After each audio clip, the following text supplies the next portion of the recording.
Hi, this is Gladys Diaz of Heart's Desire International, and I'm here with today's love tip from the Love Twin.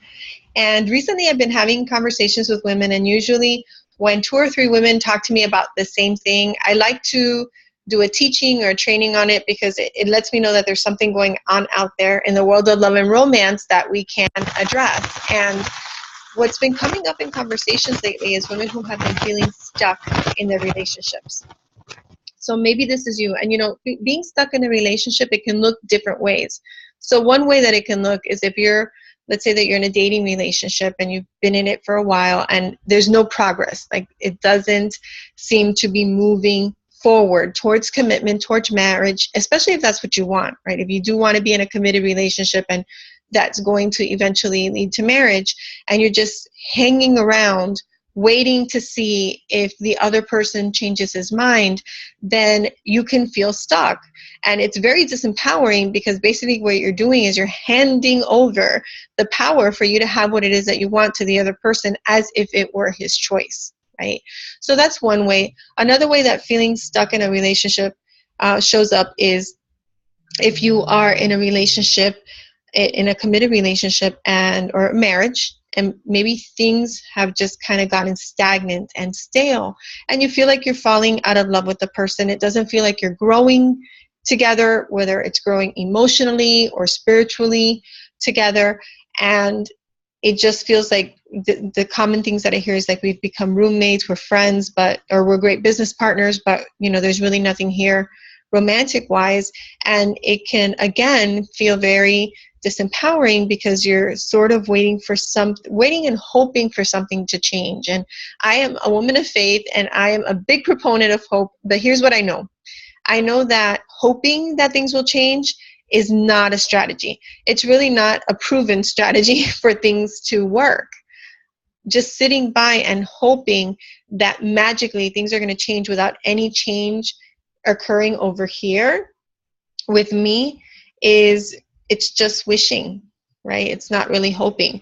So what's the first step when you want to create a shift in your relationship, a shift in yourself first, is to take the mirror and turn it around and look at it. Now, I will say what I'm about to say has nothing to do with whose fault it is or blaming anyone or shaming anyone or guilting anyone. So if that's what the little voice in your head just went off saying, just kindly ask it to shut up for just another couple minutes so that you can listen. Taking the mirror and looking at it and saying, okay, where can I create a change in myself that will lead to a change in the relationship is just about taking responsibility for the role that you've been playing. So for instance, one of my go-tos when I'm not being the fullest, best expression of myself is sarcasm. Well, sarcasm really doesn't work when you're communicating with the person that you love because the intention of sarcasm is to cut the other person.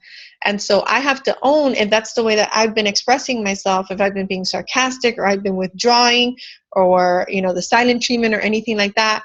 I just have to own that. I have to accept that responsibility and then I can do something about it. Then I can choose, so the first step is owning it, right? Turning that mirror around and owning it. The second step is to get clarity around what is it that I want. Do I want to stay in this relationship?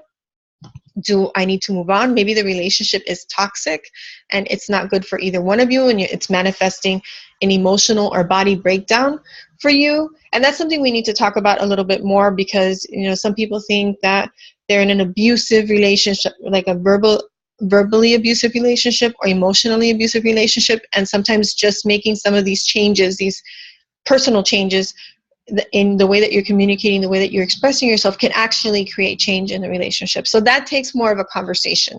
But I'm talking about when you're just feeling stuck, like we're not going anywhere, we're not moving anywhere, and I'm feeling like a victim inside of this relationship. This is the way that you create change. You first look at yourself and say, what can I own? What's the role that I've been playing in this dynamic that we've created in this relationship? Second one, what is it that I want?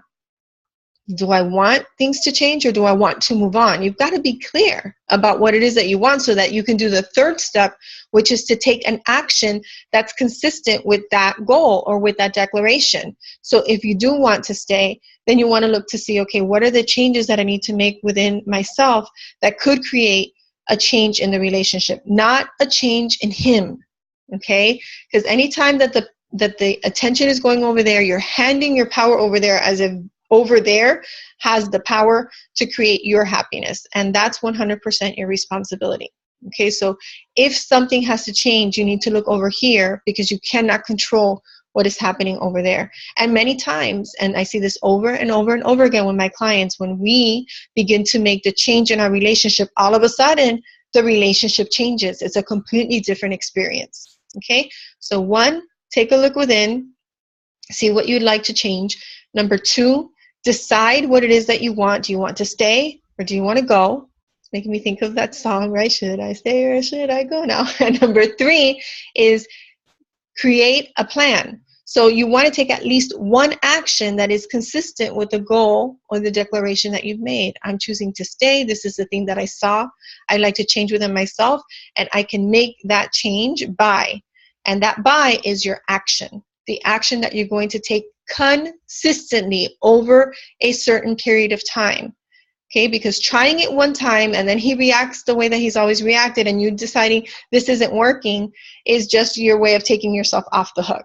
Okay, so we're going to be honest with ourselves. So you want to try the action that you're taking consistently over an extended period of time, at least 21 days. 21 days is what the research shows it takes to establish a new habit. So make that commitment to yourself.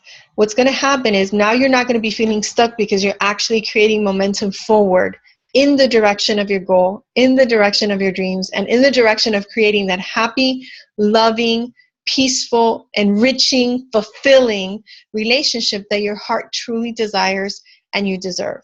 Okay, so look within. Number two, get clear about what you want. And number three, take at least one action that is consistent with that change that you want to make, and do that for a period of at least 3 weeks. And if you need help with this, all you need to do, somewhere on this page, there is a way for you to get in touch with me. You can go to heartsdesireintl.com, and there's a box on the bottom that says, are you ready for love? And you can set up an appointment to speak with me, or you can shoot me an email in response to this email. So until our hearts meet again, always remember that you are loved. Mwah. Goodbye for now.